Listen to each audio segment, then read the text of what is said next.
जय हिंद साथियों, स्वागत करता हूं मैं आप सभी का अपने YouTube चैनल द कोचिंग गुरु में। 2023 में जितने भी अग्निवीर के छात्र हैं उन सभी को हम दिल से हृदय से बधाई देते हैं कि वो सभी जो 2023 में अप्रैल में परीक्षा होने वाली है उसमें सभी सफलता को प्राप्त करें। उसी को ध्यान में रखते हुए हम लोगों ने एक टेस्ट सीरीज बनाई है जिसमें हम अगले 15 दिन में 30 प्रैक्टिस सेट आप लोगों के साथ में मिलकर उनका सॉल्यूशन देंगे। तो जितने भी अग्निवीर के छात्र हैं उन सभी से मेरा यह कहना है कि केवल 15 दिन केवल अपने पूरे फोकस के साथ इधर उधर की बातों को छोड़कर अपने बिल्कुल गोल पर फोकस लगाकर बैठ जाइएगा और 15 दिन तक किसी से किसी प्रकार की बाहरी बात मत कीजिएगा। केवल और केवल अपने प्रैक्टिस सेट को करते रहिएगा और तैयारी को करते रहिएगा। तो दोस्तों शुरू करते हैं। 4 अध्यापक के आधार पर अलग अलग सब्जेक्ट में आपको वो प्रैक्टिस सेट कराए जाएंगे।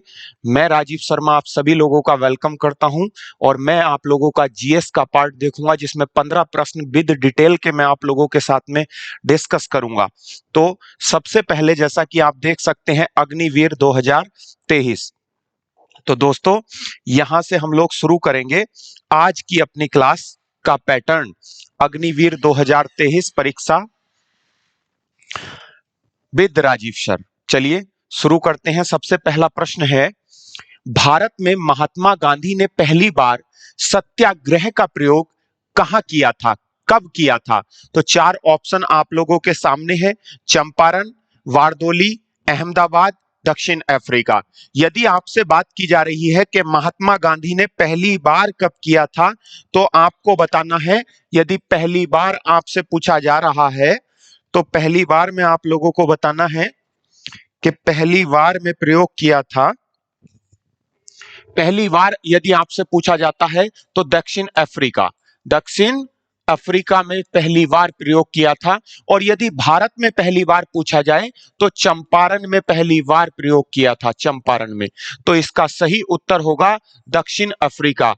महात्मा गांधी जी के प्रमुख आंदोलन की यदि बात की जाए तो सबसे पहला आंदोलन उनका चंपारण था, जब बिहार में परेशान लोगों के लिए उन्होंने आंदोलन की शुरुआत की थी। अगर कहा जाए तो महात्मा गांधी पहली बार 9 जनवरी 1915 में दक्षिण अफ्रीका से भारत आए और पहली बार राजकुमार शुक्ल के कहने पर वो चंपारण बिहार गए और उन्होंने 1917 में यहां पर एक सफल आंदोलन किया। यदि बात की जाए उसके बाद खेड़ा आंदोलन 1918 और यदि बात की जाए रोलेक्ट एक्ट 1919, असहयोग आंदोलन 1920, नमक सत्याग्रह 1930, दलित आंदोलन 1934 और भारत छोड़ो आंदोलन 1942। इस प्रकार से महात्मा गांधी के आंदोलनों का यह सिलसिला था। तो दोस्तों एक एक चीज को नोट्स के आधार पर, डायग्राम के आधार पर आप लोगों को याद करना है बेहतरीन क्लास के साथ में। नेक्स्ट प्रश्न है, इस्लाम धर्म की स्थापना कब हुई थी? 4 ऑप्शन आप लोगों के सामने, आपको बताना है 5वीं शताब्दी ईस्वी में, 5वीं शताब्दी ईसा पूर्व में, 7वीं शताब्दी ईस्वी में या 7वीं शताब्दी ईसा पूर्व में। तो इसका सही उत्तर होगा 7वीं शताब्दी ईस्वी में। यदि हम बात करें इस्लाम धर्म की स्थापना की तो 613 में इस्लाम धर्म की स्थापना हुई थी, जिसको करने वाले मोहम्मद साहब थे। मोहम्मद साहब इस्लामी परंपरा के अनुसार अल्लाह के अंतिम पैगंबर थे। यदि आपसे पूछा जाता है कि इस्लाम धर्म के अंतिम पैगंबर कौन थे तो उसका सही उत्तर होगा मोहम्मद साहब। ये है मक्का जो सऊदी अरब में पड़ती है, जो मुस्लिम समुदाय के सबसे बड़ा धार्मिक स्थल है। इस्लाम धर्म के अनुसार यह कहा जाता है कि प्रत्येक व्यक्ति को अपने जीवन काल में एक बार मक्का जरूर जाना चाहिए। नेक्स्ट प्रश्न की बात करते हैं, निम्नलिखित में से किसने पहली बार कहा था कि पृथ्वी गोल है? आप लोग सभी जानते हैं कि पृथ्वी गोल है। तो बताइए, एरिस्टोटल ने, कैपरकिनस ने, केपलर ने या फिर पाइथागोरस ने? इसका सही उत्तर आप मुझे बताइएगा। तो सही उत्तर होगा पाइथागोरस। पाइथागोरस की यदि परिभाषा की बात की जाए तो पाइथागोरस यूनान के एक महान गणितज्ञ थे, जिनकी यदि बात की जाए तो चित्र कुछ इस प्रकार से है। और यदि इसकी पाइथागोरस की डेफिनेशन आपसे पूछी जाए तो आपको बताना है कि किसी समकोण त्रिभुज के कर्ण पर बना वर्ग आधार और लंब पर बने वर्गों के योग के बराबर होता है। यह है पाइथागोरस प्रमेय की परिभाषा, डेफिनेशन ऑफ पाइथागोरस। नेक्स्ट प्रश्न की बात करते हैं।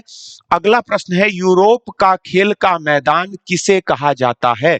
यूरोप में खेल का मैदान किसे कहा जाता है?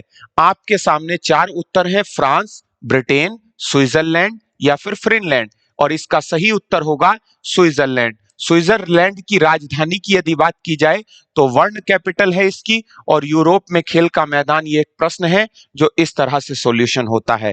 अगले प्रश्न की बात करते हैं तो जीबीपी का विस्तारित रूप क्या है? जीबीपी का विस्तारित रूप global Bharat progress, goal Bharat programme, global Bharat programme या गुड भारत प्रोग्राम। सही उत्तर होगा ग्लोबल भारत प्रोग्राम। हाल ही में नरेंद्र मोदी के द्वारा सरकार का नेतृत्व किया जा रहा है और बीजेपी सरकार ने 100 वर्षों का डेटा कलेक्ट किया है। इन 100 वर्षों में उन्होंने ये देखा है कि पिछले 100 वर्षों में किस तरह से, यानी कि अगले जो 100 वर्ष होंगे आजादी को, उनमें कितना डेवलपमेंट किया जाएगा, पिछली सरकारों ने क्या कार्य किया है और ये भविष्य जो वर्तमान में सरकार है ये किस तरह से कार्य कर रही है, इन सभी की डिटेल को इसके अंदर प्रोग्राम किया गया है। जो नेतृत्व कौन कर रही हैं? प्रधानमंत्री नरेंद्र मोदी। अगले 100 वर्ष आजादी के जब कंप्लीट होंगे उसमें ये डाटा देखा जाएगा कि पिछली सरकारों ने इतने सालों में किस प्रकार से प्रोग्रेस की है और जो अभी वर्तमान में सरकार चल रही है उन्होंने क्या कार्य किया है। नेक्स्ट प्रश्न की बात करते हैं, डेविस कप का संबंध किस खेल से है? तो डेविस कप का संबंध आप बताएंगे लॉन टेनिस से है। अगर आपसे पूछा जाए कि डेविस कप का संबंध किससे है, तो यदि आपसे पूछा जाए लेवर कप, लेवर कप भी इसी में आता है, डेविस कप भी इसी में आता है। तो इस तरीके से कुछ प्रश्न होते हैं जो परीक्षाओं में पूछे जाते हैं। और यदि बात की जाए तो कुछ इस तरह से लॉन टेनिस को खेला जाता है, ये डेविस कप है। और यदि आपसे पूछा जाए कि टेबल टेनिस से जुड़े हुए कौन कौन से कप हैं, तो उत्तर आप लोगों के सामने है, वर्ना वेलक कप, कार्नविलियन कप, जयलक्ष्मी कप, राजकुमारी चैलेंज कप, रामा अनुज ट्रॉफी, ट्रेवनकोर कप और सर्वे थेलिंग कप। और यदि बात की जाए आपसे अन्य चीजों की, तो बैडमिंटन से संबंधित कौन कौन से कप होते हैं वो आप लोगों के सामने हैं। और शतरंज से जुड़े हुए कौन कौन से कप होते हैं वो भी आप लोगों के सामने है। शतरंज की शुरुआत की यदि आपसे बात पूछी जाए तो गुप्त काल से इसकी शुरुआत मानी जाती है। शतरंज के खेल में कुल 64 खाने होते हैं, 64 खाने होते हैं। आप लोगों से यह भी कई बार परीक्षा में पूछा गया है। अगले प्रश्न की बात करते हैं, केन्स पुरस्कार किस क्षेत्र में दिया जाता है? संगीत में, फिल्म में, खेलकूद में या मानव सद्भावना में? तो आपका सही उत्तर होगा फिल्म जगत में। हाल ही में फिल्म जगत में बहुत ही फेमस पुरस्कार हो रहा है केन्स, जिसमें भारतीय लोग भी जो है पार्टिसिपेट कर रहे हैं। यदि बात की जाए, यह फेस्टिवल फ्रांस में आयोजित किया जाता है और एक छोटा सा शहर है कॉन्स, इसीलिए इसका नाम फेस्टिवल द कैंस है। तो यदि बात की जाए, फ्रांस में आयोजित किया जाता है। ओलंपिक शब्द का ओलंपस से आया है, जो नाम है एक, ये आपको बताना है कि ये नाम किसका है। तो ये नाम है झील का, नदी का, द्वीप का या पर्वत का। तो ओलंपस नाम पर्वत का है जो मंगल ग्रह का एक सबसे बड़ा पहाड़ है। यूनानी राजधानी एथेंस में पहली बार 1896 में ओलंपिक की शुरुआत की गई।